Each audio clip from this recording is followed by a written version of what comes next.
Social del Personal de Farmacia, el mejor remedio para su salud.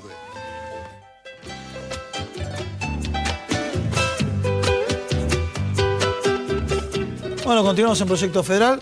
Realmente muy interesante la charla con el diputado Rodolfo Tailada, todos aquellos que se incorporaron ahora y también los temas económicos, ¿no? La verdad que sí, son temas muy interesantes, ¿no? Interpretar la audiencia pública, que para muchos, en lo personal, me dejó bastantes dudas, pero bueno, es la audiencia pública que se realizó, hay que ver, como decía recién el diputado, cuál es la decisión de la justicia, si, bueno, si ante una presentación se podrá impugnar o no, o se llevará adelante, el gobierno cómo aplicará de acá y hará esta presentación para los próximos aumentos de acá al 2019. Y bueno, y en economía también estuvimos hablando de varias cosas que tienen que ver un poco... El Fondo Monetario, y hay unos datos, ¿no?, que tiene acá Hernán Lecher y el Centro de Estudio, el CEPA, sí, que realmente son muy importantes, y cuando veamos en detalle de qué se trata realmente lo van a poder entender ustedes. ¿Para qué sirve el Fondo Monetario Internacional, o si sirve o no sirve, ¿no? Los afectados dicen que sirve de poco. Pero volvemos con Rodolfo Tailada. Rodolfo, ahora estamos viendo un escenario, se lo criticaba el gobierno anterior de esto, ¿no?, de politización de la justicia, judicialización de la política. Parece un juego de palabras, pero, por ejemplo, que el juez Bonadío pareciera que ordena quemar 60.000 cunas del Plan Cunitas, cuando sabemos que técnicamente responden a planes de salud promovidos por la Organización Mundial de la Salud, ¿sí? Casualmente, el tema de mortalidad infantil. Son indicadores. Y también quiero hacer un comentario antes de los temas de judicialización. Estos indicadores son los que presentaron en el brochure del mini Davos. Calidad, salud, mano de obra, etcétera, etcétera. Son todo aquello que acá en la República Argentina hacen referencia de la herencia recibida, sin embargo en el mini Davos lo marcaban como fortaleza de nuestro país. ¿Qué pasa con este tema de la justicia y la política y la justicia?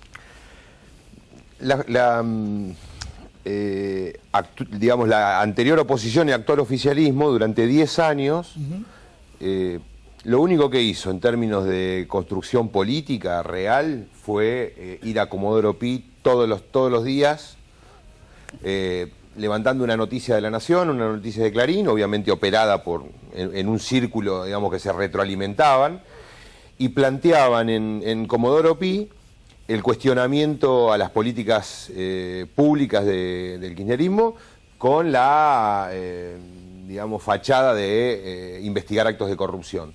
Hoy ellos están sufriendo, están padeciendo la misma medicina que aplicaron, porque en Comodoro Pi hoy es habitual... Está el tema de los Panama Papers, por un lado. Sí, hay un montón de causas, hay un montón de denuncias. Los Panama Papers es por ahí la causa más importante, porque involucra directamente al presidente de la Nación, que dicho sea de paso no ha presentado una sola explicación, no se ha, mejor dicho, no ha aclarado nada en relación con la causa, y tampoco ha explicado por qué mintió. Es decir, acá salen todos los domingos, fundamentalmente, los columnistas en algunos diarios que se ocupan de investigar en serio esto, Panama Papers, la mentira en la que incurrió Macri, explicando que él no primero que no tenía nada que ver con la cuenta, con la sociedad, que después la sociedad no estuvo activa. Bueno, nada de eso está explicado, y al contrario, se van sumando cada vez más elementos. Estamos hablando de flag trading, caguemulla, y se incorporan más sociedades. Se incorporaron más sociedades en Brasil. Eso es Panama Papers. Owner do Brasil, sí. Y de paso te doy una primicia. Terminé un proyecto que lo estoy haciendo, digamos, revisar por gente que sabe más que yo de esto. Básicamente Axel Kicillof, Carlos Heller, digamos, en la Cámara de Diputados, y también Darío Martínez, que es el diputado que se puso al hombro Panama Papers y que es el que está investigando, ha viajado a Brasil. Digamos, no estamos haciendo terrorismo. Estuvo acá en el programa, bueno, no estamos haciendo terrorismo, no estamos, no hacemos chantadas. Objetivas, sí. Exactamente, no hacemos chantada, perdón la expresión, como hacían ellos. Ellos agarraban, Vudú se tomó un helicóptero 5 minutos, iban con el papelito de Clarín, Moner Sanz o alguno de esas personas, iban a Comodoro Pi a denunciar, y duraban 5, 6, 8 años cada una de esas denuncias. Nosotros estamos haciendo planteos serios que tienen que ver con lo que está pasando en la realidad. Panama Papers. Vamos, lo que te decía, terminé un proyecto de constitución de una comisión bicameral de investigación de los Panama Papers. Vos sabés que hay, en México hay una comisión investigadora, en Colombia hay una comisión investigadora, en Bolivia hay una comisión investigadora, en Bélgica, para dar un, digamos, un país que no tiene nada que ver con la patria grande. Hay comisión investigadora de Panama Papers en todos lados del mundo, menos acá, que encima relativizan el tema. Lo terminé de armar, le pedí a Carlos Heller y a Axel Kicillof que me dieran sus impresiones. Vamos a darle, digamos, un formato definitivo y después vamos a ver qué diputados nos acompañan en esto. Pero la judicialización de la política es algo que está instalado en Argentina hace 10 años y no por nosotros. Hoy ellos están sufriendo las consecuencias de haber trabajado políticamente, que te diría casi con exclusividad, en Comodoro Pi y no en el territorio. Margarita Stolbizer era una persona que no tiene una unidad básica, o no sé cómo se la llamará en el espacio de ella, un local partidario, no tiene militantes, lo único que tiene es el apoyo de Clarín para que haga el último libro que presentó, Yo Denuncio. Para que haga ese libro hediondo, haga las denuncias que está haciendo. Con eso... Te tengo que interrumpir. Algunos lo van a decir que lo mencionás desde el dolor por representar un proyecto político. No. Es menester nuestro periodísticamente. Por supuesto, no, pero yo hablo desde la convicción, y hago política, así que no me genera dolor que Margarita Stolbizer haga un libro contra Cristina. Han hecho varios, digamos, libros así. Pero lo que voy desde el punto de vista conceptual, lo más importante, Margarita Stolbizer hace política con esto. No tiene militantes, no tiene despliegue territorial, y la prueba es que horas después de haberle anunciado su libro y de haberlo a Macri, anuncia una alianza política con Sergio Massa, que es la única posibilidad que ella tiene para mantenerse activa, para mantenerse elegible, si se quiere. Hace un montón de años que Margarita Stolbizer es diputada. Tendría que tocar un tema contigo, pero no lo vamos a hacer hoy, que es controversial. Se dice que mide bien Cristina Kirchner, se dice que mide bien Margarita Stolbizer, lo cual marca de alguna manera una contradicción. Si Margarita Stolbizer mide bien, soy el rey de Bélgica. Pero dicen que mide bien, dicen que mide bien. Pero te voy a preguntar otro tema hablando de la judicialización, el tema de la situación de la vicepresidenta Gabriela Michetti. ¿Por qué cuando recurre a Ricardo Gilavedra, que sabemos que opera muy bien en Comodoro Pi, Ricardo Gilavedra? Es un gran abogado. Es por algún motivo, ¿no? Sí, es un gran abogado. Ojalá yo fuera como él, que yo soy abogado, pero bueno, Gilavedra no es un abogado que toca la mesa de entrada de un tribunal y pregunta dónde está la causa, agarra y pasa por la puerta para ver al juez directamente. Son años, no lo cuestiono, digo, son años tiene mucha trayectoria, fue camarista federal, en juicio de la Junta, etcétera. Con respecto a Michetti diría dos cosas. Por un lado, me llama mucho la atención que Macri le sacó sus abogados. Recuerden ustedes que hace 10 días ella presentó como abogado defensor los mismos abogados de Mauricio Macri. Sí. Alejandro Pérez Chada, abogado de Clarín también. Duró 2 días. Para mí fue una indicación, una orden de Macri, no defiendas a Michetti. Pero me llama la atención que sí le permitió a Gómez Centurión tener su abogado, porque el abogado de Gómez Centurión es Alejandro Pérez Chada, el mismo abogado de Macri. Ahí me parece que hay una pista, una suerte de indicio para entender que acá, en el caso de Michetti, más allá de la torpeza con la que se está manejando la vicepresidenta, hay un poco de fuego amigo en el PRO, alguna factura impaga, la interna con Rodríguez Larreta, no se sabe bien. Pero puntualmente, yendo a la le soltaron la mano. Sí, yo creo que por lo menos desde el punto de vista de un apoyo jurídico hay algo de eso. ¿Y cuál puede ser? Porque, a ver, dice ella que los recursos que tenía en la casa estaban pensados, como sabemos todos, para la fundación. Sí. Ahora, esos recursos de la fundación, no hay un justificativo que le den alguna aplicabilidad a la fundación en sí. Entonces, a ver, ¿cómo se puede interpretar? Porque no se puede justificar, o ella no tiene forma de justificar realmente para qué se iban a utilizar esos recursos. Si pues siempre pregunta, dice, sí, era para la fundación, pero no se especifica para qué para la fundación. Bueno, ¿y de dónde salen? Ella lo que dice, ¿y de dónde salen los recursos? Bueno, lo que dice ella es que esos recursos, o esas 200.000 pesos que tenía, que le robaron de la casa, a raíz de lo cual se desató este escándalo, estaban destinados a una cena anual que hace Michetti de recaudación de fondos. ¿Para qué? En el programa de Leuco lo dijo, para pagar la bebida. parecía el cumpleaños del 15 de, no sé, de alguna compañera de alguna unidad básica nuestra, para pagar las bebidas, porque el catering no incluía bebidas, para pagar los centros de mesa. Para eso juntó 200.000 pesos, según Gabriela Michetti, que está, a su vez se contradice con una serie de declaraciones que dijo. Pero lo más importante es lo que dejó en el expediente, es decir, con Ricardo Gilavedra, ella se presentó y dijo que esa plata era, ya no precisó si era para las bebidas, si era para el centro de mesa, era para la organización de esa fiesta anual. ¿Y cómo los consiguió? Pidiéndole entre 2.500 a 15.000 pesos a voluntarios de su fundación, o sea que son voluntarios y encima le saca plata.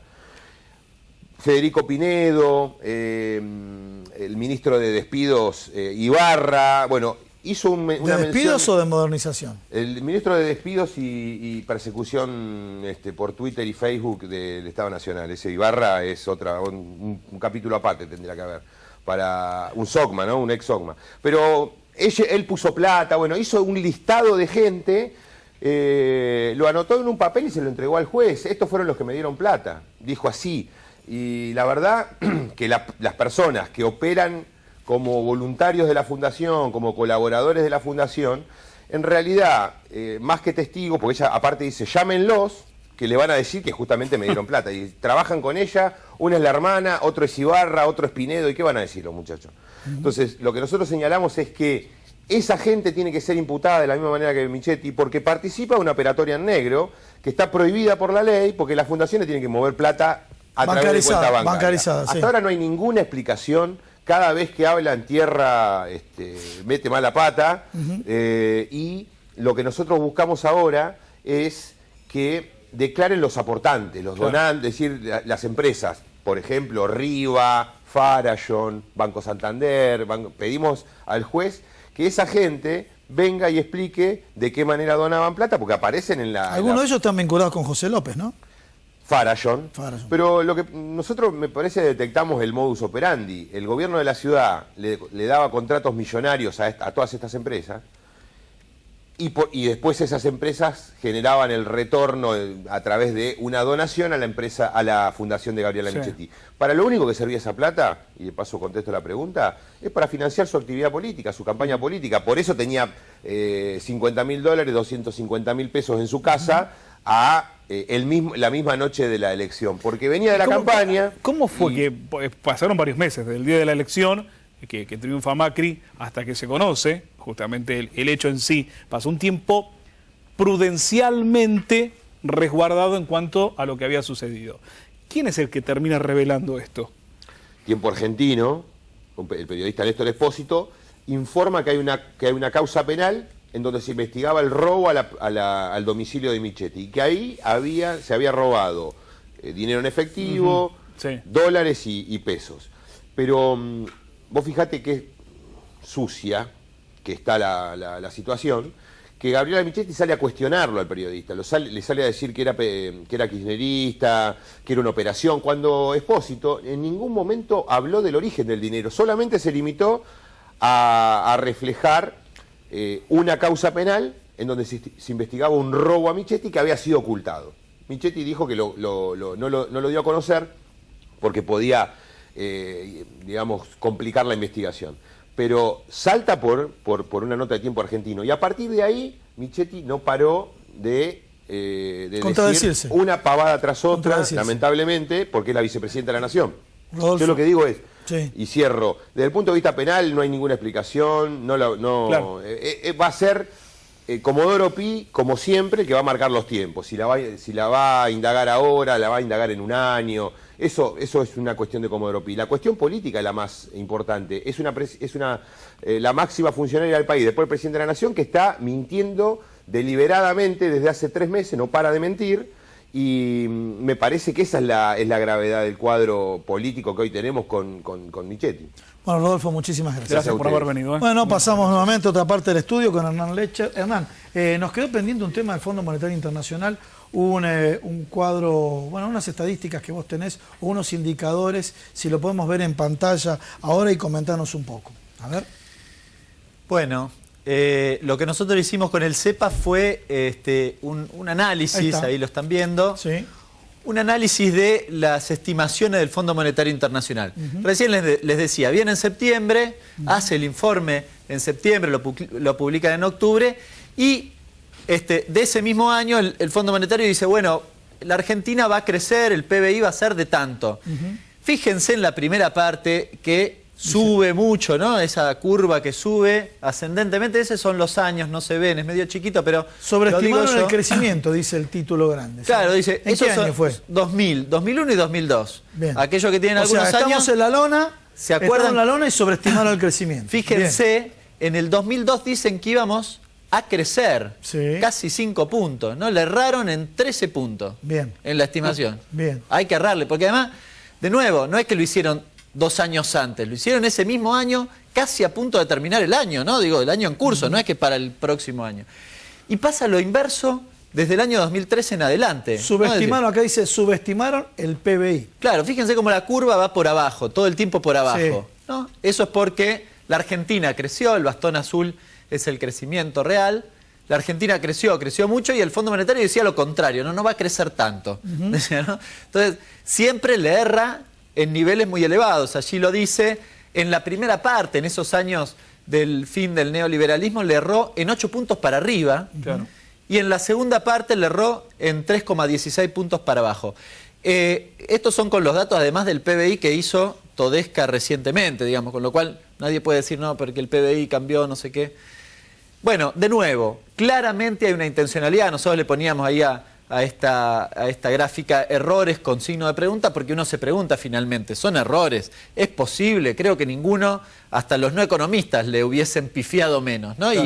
¿Y por qué esto? ¿Por qué uno dice, pero por qué le erraron tan mal? ¿Cuál es el negocio de errarle tan mal? Bueno, en realidad están haciendo política, están diciendo cuáles son las políticas correctas y cuáles son las políticas incorrectas. Y por eso esa curva que se ve allí en el gráfico, porque decían, bueno, en el momento de la crisis y donde la Argentina cumplía con la receta del Fondo Monetario Internacional, ellos decían que nos iba a ir bien porque cumplíamos con eso, pero nos iba mal.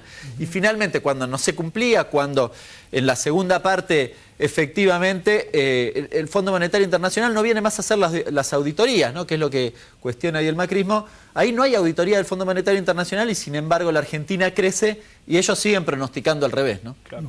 Bueno, no, muchísimas gracias. Nos quedó pendiente el tema de pobreza, pero te vamos a invitar a otro programa porque ustedes desde el centro tienen muchísima información, ¿no? Del CEPA. El gobierno está anunciando... Por favor, dejá la página del CEPA para que todo el público que nos sigue, si quieren ahondar sobre cierta información, ¿no? Dale, ahí tienen todos los informes, www.centrocepa.com. Centro de Economía Política Argentina. Exacto. Bien. CEPA significa Centro de Economía Política Argentina. Bueno, muchísimas gracias, Hernán, muy amable. Gracias por haber venido. Y ahora sí, pasamos a la otra parte del estudio. Exactamente. Vamos a hablar de salud con la doctora Carlota Rus, médica infectóloga. ¿Cómo te va, Carlota? Muy buenas noches. Buenas noches, bienvenida. Gracias. Carlota. A ver, la primavera, las alergias. Y después pasamos a propiamente tu especialidad, las infecciones, ¿no? Aquellas enfermedades prevalentes. Pero vamos a las enfermedades eruptivas y alergias en esta época. Bueno, nosotros más o menos sabemos que alrededor del 15-20% de la población tiene alergias. Y hay algunas épocas del año donde estas se manifiestan más que en otros. El otoño y en la primavera. Bien. Claro. Y esto está muy relacionado a la floración, digamos, a todo lo que tiene que ver con las flores que aparecen, el polen que aumenta, y todos esos estímulos hacen que la gente tenga más alergias. Ahí vemos unas fotos, pero al tema de las alergias, ¿tiene distinción etaria o directamente puede ser para cualquier edad o los niños, por ejemplo, están más expuestos y los adultos? No, en realidad se manifiesta en cualquier época de la vida. Lo que pasa es que en general a veces las alergias son leves en determinado momento y un paciente asmático, por ejemplo, cuando crece quizás va a tener más ataques o más problemas, claro, si es que no está controlado. Exactamente. Entonces hay momentos, algunas cosas que dependen del ambiente, como el caso de la primavera, otras cosas que dependen de las medidas que se tomen en el hogar, y bueno, todo eso influye, pero eso es lo que condiciona que en primavera uno sabe que tiene más alergia. Ahora, estas alergias que se van dando, que se van presentando en épocas del año, ¿son transitivas o en algunos casos se extienden a lo largo de los años y de la vida de una persona y tiene que aprender a convivir con estos estados alérgicos? Bueno, yo creo que son las dos cosas, es decir, una persona es alérgica y en determinado momento estas alergias hacen como periodos de ser más agudas. Por ejemplo, en la primavera. Toda persona sabe que cuando alguien es alérgico, la primavera no le viene muy bien. Claro. Y eso es así en todas las etapas. Doctora, si te parece, pasamos a la otra parte del estudio y volvemos con usted. ¿Puede ser? ¿Cómo no? Bueno, muy bien. Estamos con la doctora Graciela Revuelta. Vamos a hablar del tema colesterol y después vamos a volver a las enfermedades, lo que son las alergias, las infecciones. ¿Cómo te va, Graciela? ¿Cómo andás? Hola, ¿cómo están? Colesterol, a ver, Bueno. el estrés, el ritmo de vida, la mala alimentación, trabajamos, vivimos a 1000 y demás. Y cuando uno hace una sumatoria de causas, la pregunta sería ¿por dónde empezamos? Y sí, es un tema, o sea, uno de los valores, o sea, nosotros hablamos de colesterol en general, lo que deberíamos realmente preocuparnos es por el perfil lipídico, que no es solamente colesterol, sino los dos tipos de colesterol que tenemos, el bueno y el malo. Claro, y los ácidos ¿Se llama grasos. perfil Lipídico. lipídico? O sea, Bien. nos van a dar 3 controles distintos, entonces nosotros tenemos que tener eso balanceado. Entonces, muchas veces lo que nos equivocamos es en querer bajar todos y no es necesario. Claro. O sea, por eso se tiene que hacer un control bioquímico antes de tomar cualquier decisión para el mejoramiento de estos valores. Lo que pasa es que tiene, como vos decís, tiene mucho que ver todo lo que es ambiental y todo lo que es el tema de cómo estamos viviendo. O sea, lo que la calidad de vida de una persona es fundamental, no me refiero a una calidad de vida solo por la alimentación, sino por el ejercicio. No solo la alimentación, demás, ¿no? el ejercicio, el estrés. Ustedes calculen que lo que pasa con el perfil lipídico es que cuando se superan determinados valores de colesterol, lo que estamos aumentando es un riesgo cardíaco por el tema de los ateromas. Ustedes saben que tenemos una foto. Esa es la de obstrucción, la tenés atrás. esa es una obstrucción arterial debido a un ateroma. El ateroma tiene dos grandes grupos de riesgo, que sería el vaso, o sea, la vasoconstricción, y además la formación de ateromas por depósitos de grasa. Una fuera de cámara, los dos le hemos hecho preguntas por el estrés. O sea, es como todos hacemos empatía, tanto los temas de alergia como los temas de colesterol. Generalmente un rango significativo de la población que está en el límite, ¿no? En el límite que le dan los indicadores, ya sea por factor de estrés o de alimentación desordenada, que uno busca después ordenarle y demás.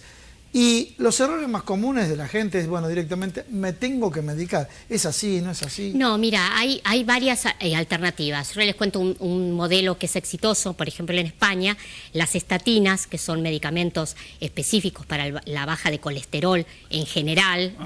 Hay algunos perfiles que bajan más el colesterol malo que el bueno. A ver, Claro, el tema, no, es verdad. Lo que pasa es que son mucho menos activos. Claro. O sea, tienen que estar acompañados por dieta, por ejercicio, pero son más naturales. Bien. O sea, van a tener menos contraindicaciones. Nosotros lo que debemos cuidar es todo el perfil de salud de la persona. Entonces no vamos a aumentar. Que mañana estamos comprando fitoesteroles. Fitoesteroles, Ahora, omega 3, omega omega 3. Una omega pregunta, 6, ¿es 9. cierto que cuando una persona empieza a tomar medicación para controlar el colesterol, ya es muy difícil que la medicación se pueda dejar de lado? ¿La tiene que mantener? ¿O no es cierto? Eso es como en diabetes. ¿Se acuerdan que lo hablamos con respecto a la insulina? A veces en situaciones especiales que no se puede controlar, cuando uno necesita una operación, una intervención, muchas veces se dan como ataque para tener unos valores analíticos mejores, para llegar a esa situación mejor, y después se puede seguir controlando con otras alternativas. Bien, volvemos nuevamente a otra parte del estudio. Ya volvemos, Graciela. Ya volvemos. Ahora, estábamos hablando de alergias recién. A ver, las alergias. Carlota. Sí. Y después pasamos también, y después vamos a pasar el tema de las infecciosas, porque yo mencioné el tema de dengue, Zika, subejecución de partidas presupuestarias, que ahora que empezó el buen tiempo, empezó a subir la temperatura, se va a empezar a hablar. Y la cuestión es hablar proactivamente y no reactivamente, ¿no?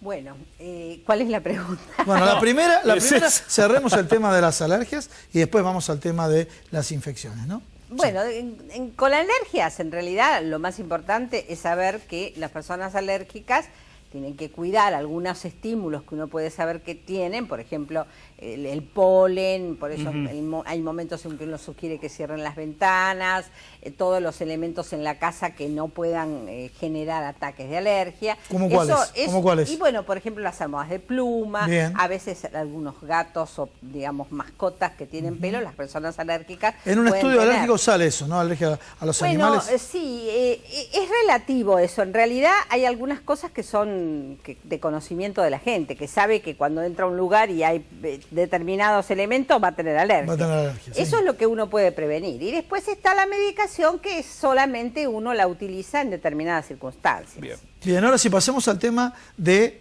las eruptivas. Las eruptivas, y también yendo al tema de lo que hablamos de salud, el caso, lo que puede ocurrir ahora. Por eso digo, adelantemos, no hablemos de dengue cuando ya ocurrió, sino antes de que ocurra, ¿no es cierto? Bueno, con respecto a las eruptivas y la primavera, uno sabe que en otoño y en primavera aumentan las enfermedades eruptivas. Bien. Las enfermedades eruptivas infecciosas tienen que ver con muchas de las que ya por suerte no tenemos. Sarampión, rubiola no tenemos. Bien. Varicela está incorporada ya a la vacuna, con la cual va a ir disminuyendo. No es que no hay, pero va a ir disminuyendo.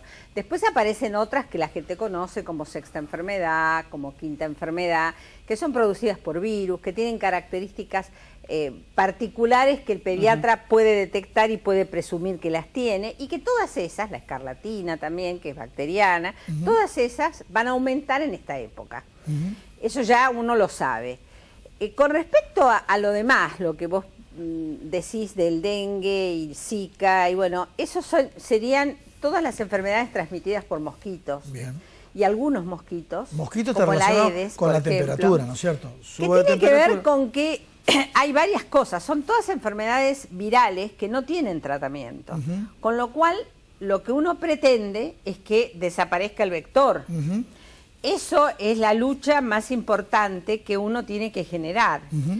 Y también uno sabe que cuando aparece, por ejemplo, el dengue, que es lo que uno lo ve, en ese momento todo el mundo se preocupa por fumigar. Bien. Cuando en realidad el mosquito queda bien guardado y quietito durante varios meses, y si no lo fumigan antes, va a crecer y va a brotar cuando empiecen las condiciones climáticas más adecuadas. Clarísimo, doctora. ¿Por qué? Gracias, porque el doctor Ginés González García nos mencionó eso, no se fumigó antes. Muchísimas gracias, por muy venir, claro. Muy Y amable.